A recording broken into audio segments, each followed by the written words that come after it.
You're watching Past the Wire TV.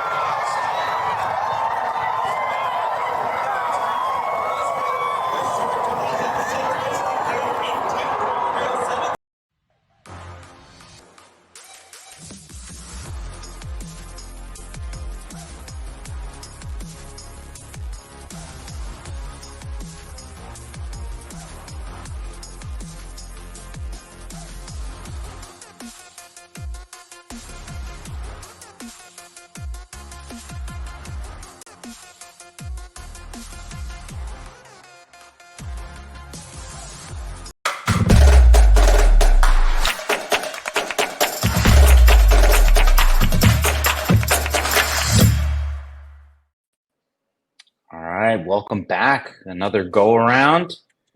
Looking to get off the duck, as they say, and cash our first ticket on these shows together, Kev. A lot of pressure now. I feel like the pressure is mounting.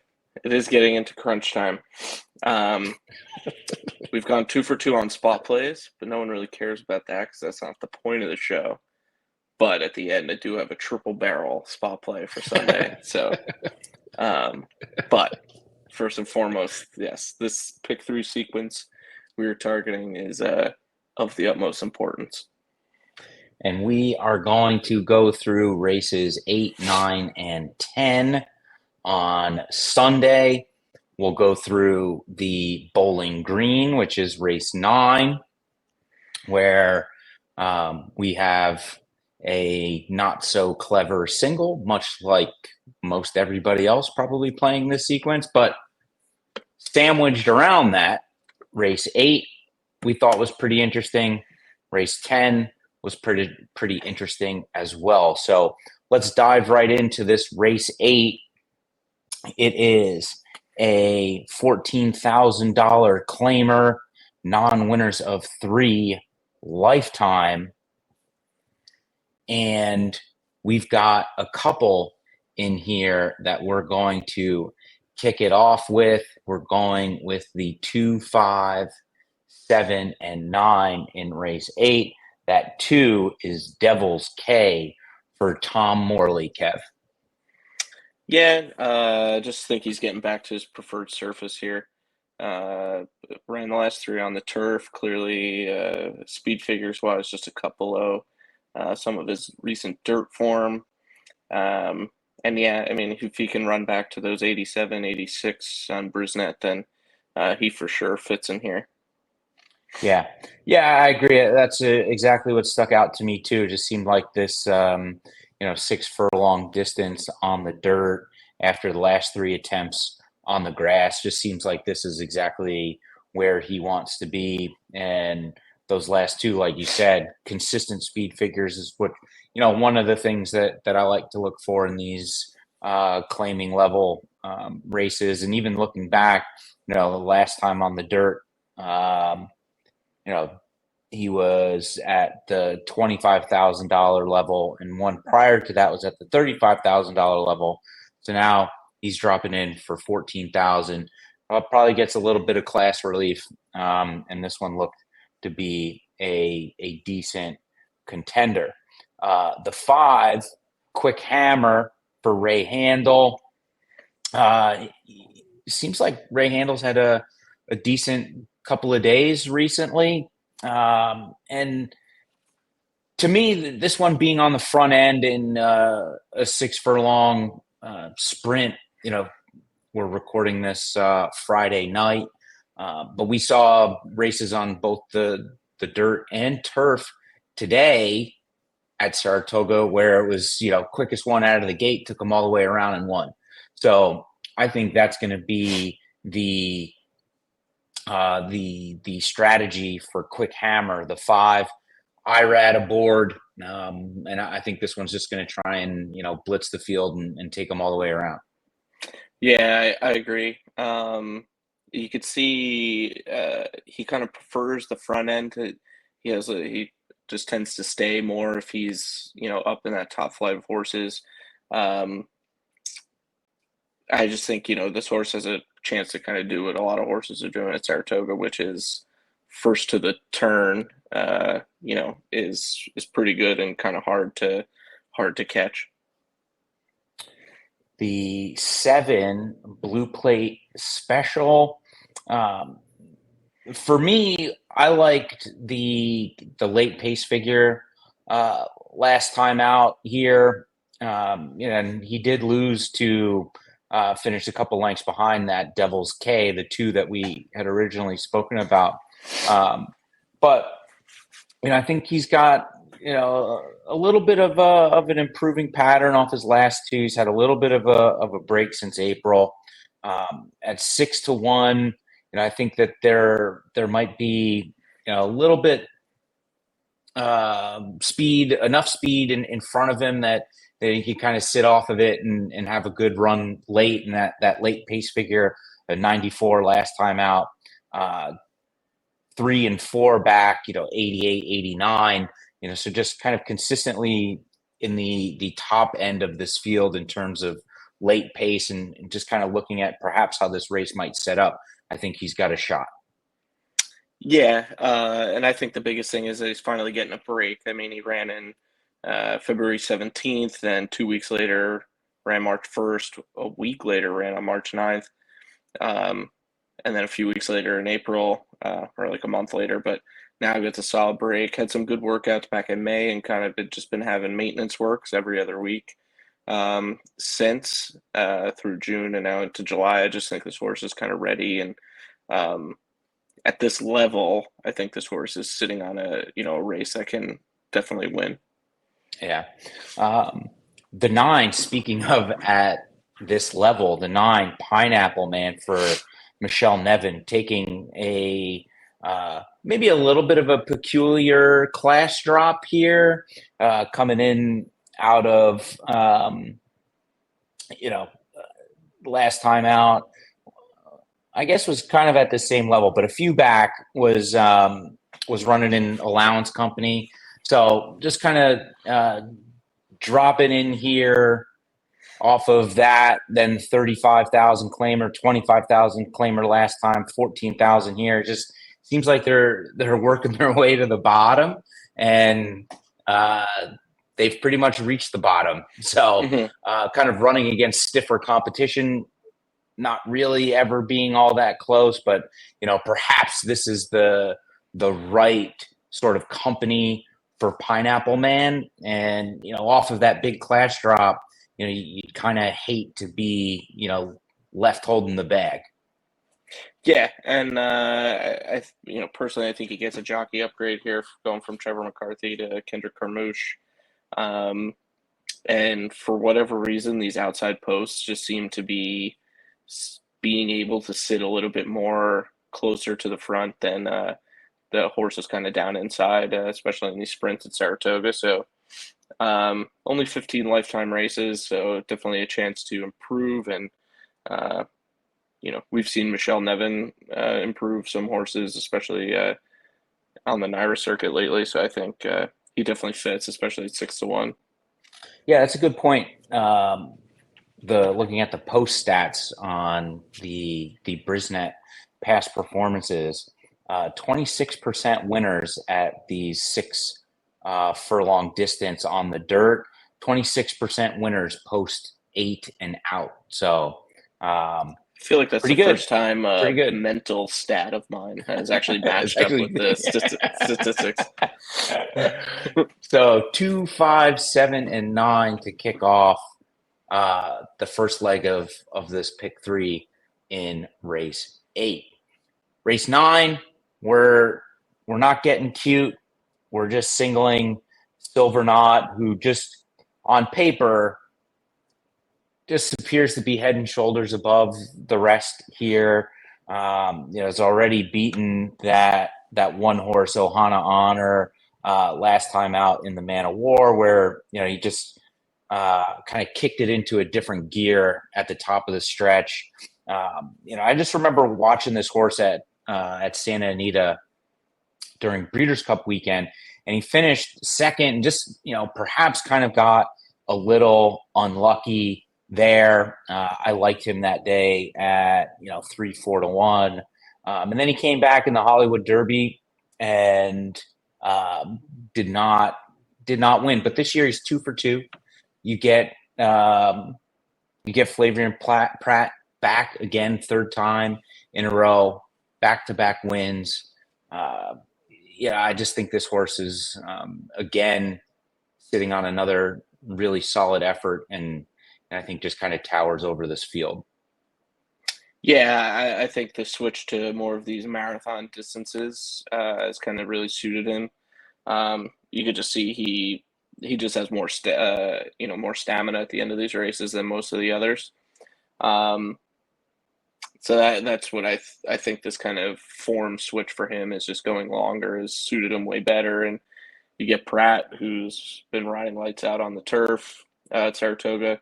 I will say this might be the race for Soldier Rising. I like Silverknot more, but we had Soldier Rising pretty much every time he finished second last year, which was every time except one, right? Yeah, he finished seventh one race, but every other race he finished second.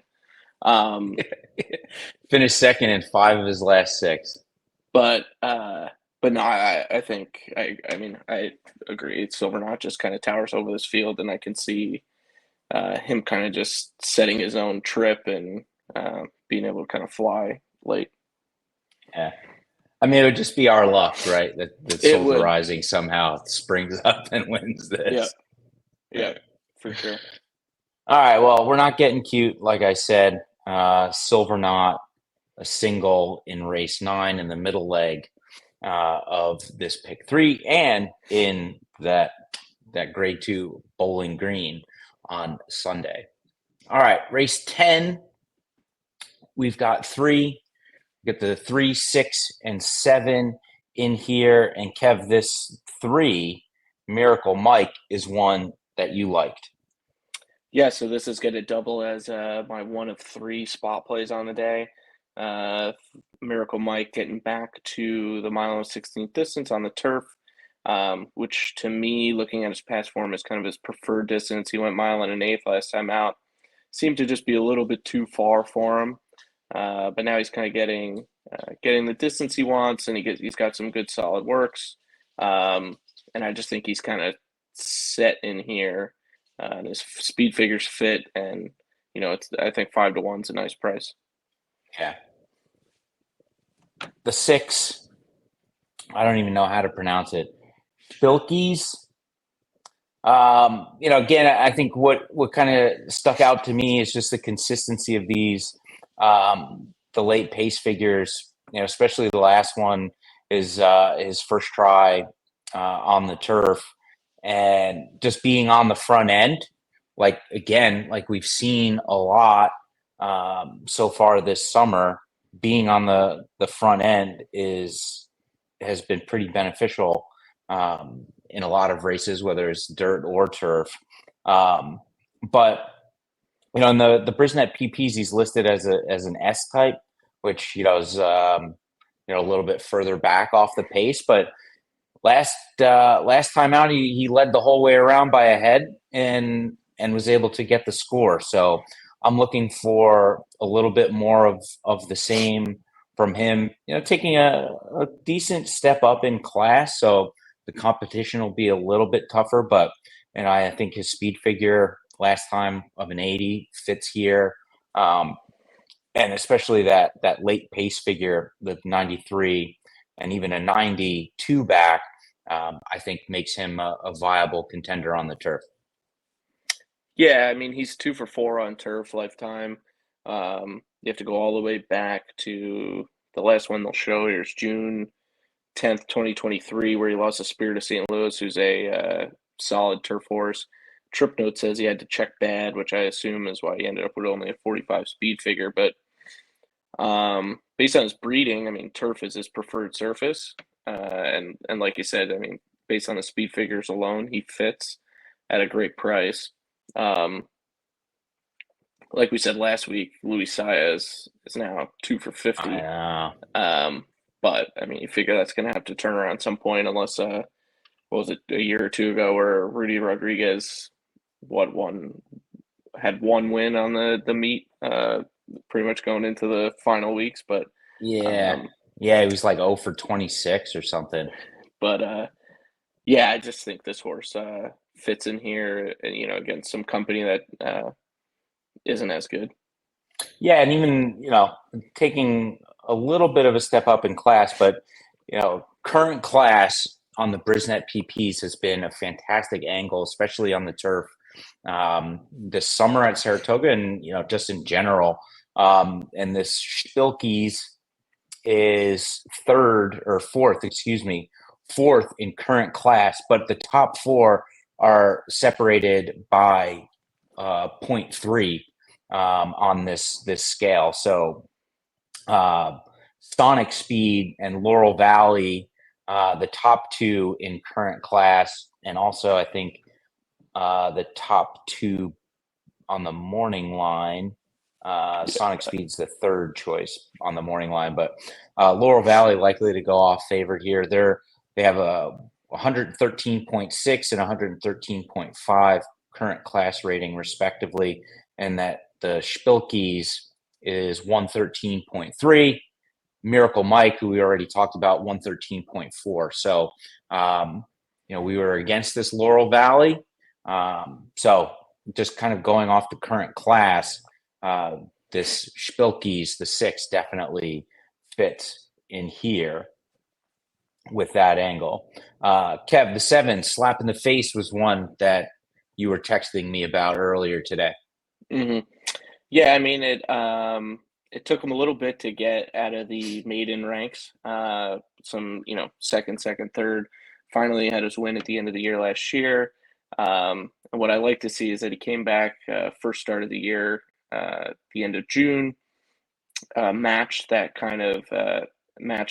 or even surpassed his debut figure last year or 2 years ago on the 22nd. I mean, in November 2022.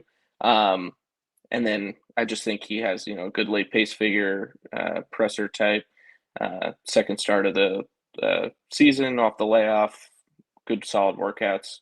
And Anthony Dutrow, I think kind of is a better turf trainer than his stats are showing. We had him last Sunday in a maiden race. That horse went off 12-1, finished a hard third. So I think he's a great trainer and you get Manny Franco, I think that's a good combo. Yeah, Manny's been hot lately. He had 2 wins today. Mm-hmm. But he's been doing good. All right, let's take a quick pause, make some sponsors happy, and we'll come back. We'll look at the ticket, and then we'll get Kev's weekly winners from the spot plays. Tracking trips from Past the Wire and the Pick Six King, John Stetton. As your handicapping partner, John is your second set of eyes on the past performances, replays, numbers, trips, and more, helping you find the angles and plays others miss. Each week you get expert analysis, smarter ways to press your opinions, and the keys to cashing bigger tickets. Tracking trips from Past the Wire. Give yourself an edge and partner with a pro. Get a second set of trained, experienced eyes. Join today. Membership has its benefits.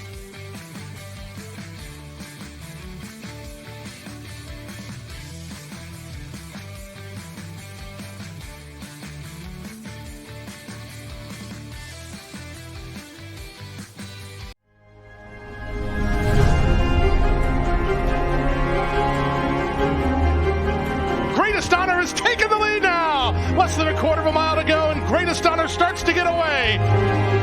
Greatest Honor, he's an easy winner in the Holy Bull. And here he comes now. Greatest Honor finding his best ride right when he needs to, and he's going to run down during the clock to win the Fountain of Youth.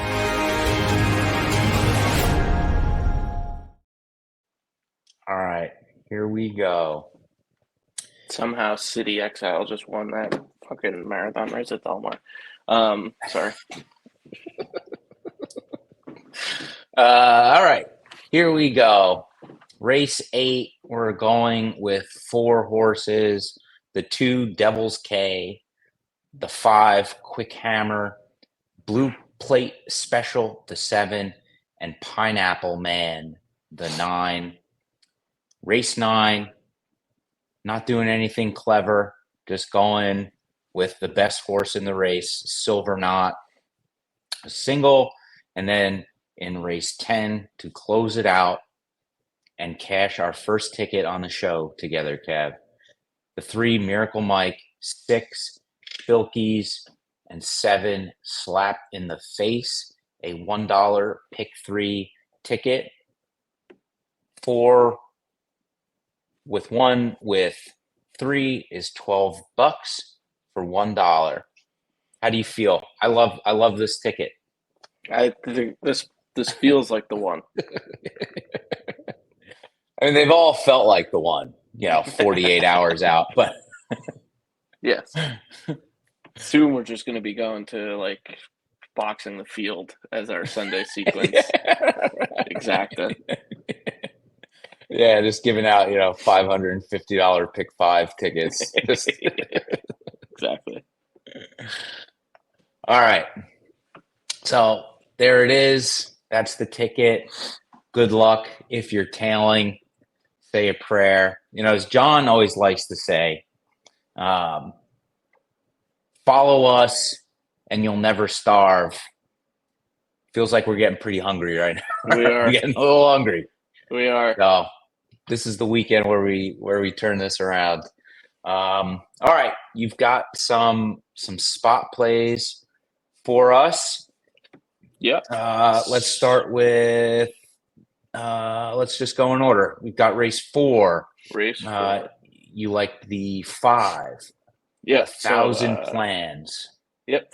5.5 furlongs on the turf, allowance race. 1,000 plans, first time off the claim under Michael Trombetta. He's been getting bet lately. He had a horse. Granted, he got bet down, but the horse didn't do any running today. But this horse has great speed figures, likes to be on the front end. And for me, these 5.5 furlong turf sprints, that's where you got to be. And he looks like he does have some staying power. Good workout, good sharp 3 furlong bullet workout at Saratoga last week. So give me the 5,000 plans, 6-1 on the morning line. Jose Ortiz aboard. So that is race 4. Then we move on to race 7. Another 5.5 furlongs turf sprint. This one optional claiming 80,000. No balls in here at the 4-5 morning line favorite. We're going against them again. I went with the 9 in here, Thin White Duke. This horse loves the Saratoga turf course. He loves running from the back. And just about every other horse in this race wants the front, wants to be on the lead. So I think he will be flying late. Jose Lezcano aboard, the best 9% turf jockey in the country. But I think I looked at the 10, step forward, coming from the outside. He wants the front. No Nate Hudson on the inside of Thin White Duke. The 8, he wants the front. Let's see, there's a few. Legends Can't Die, he wants the front. Super Quest, he wants the front. All these horses have running lines of just ones. No balls, he wants the front. So let me get a 21 opening quarter and Thin White Duke flying late. Right. Yeah. Well, it is a 5.5 furlong sprint. I was going to make a joke that all these horses wanting the front, maybe we'd see a 49-second half mile for a change. But it's a short one, so they'll be going pretty swift. But and then I already talked about race 10. Just to reiterate, the 3 Miracle Mike getting back to his preferred distance, mile and a 16th on the turf. Those are my 3 spot plays for Sunday. We are 2 for 2. If we go 5 for 5, we might have to change the whole dynamic of the show. I'll just hit record. You could just give out spot plays, and I'll just keep my mouth shut. Exactly. That seems to be working. So we got 4 plays, 4 winners. All right. Feels like it's time. before we wrap up, any quick thoughts on the Jim Dandy or the Vanderbilt on Saturday? I mean, I was talking with you about it, that this feels like just like a loser goes home type race in the Jim Dandy. If Fierceness can't win, then I don't think he's winning any race of significance the rest of this year, and they'll probably just retire him. And then if Sierra Leone can't circle this field, I mean, the race is going to set up perfectly for him with everyone trying to jostle up front, and only a 6-horse field. Doubt he's going to run into traffic like he has this past 2. So to me, it's all Sierra Leone. And then there was just my quick thoughts on the Vanderbilt. What's tomorrow? The 26th? No, today's the 26th. It's 25. Sorry, this is great This is great podcast. 27. Yeah, here we go.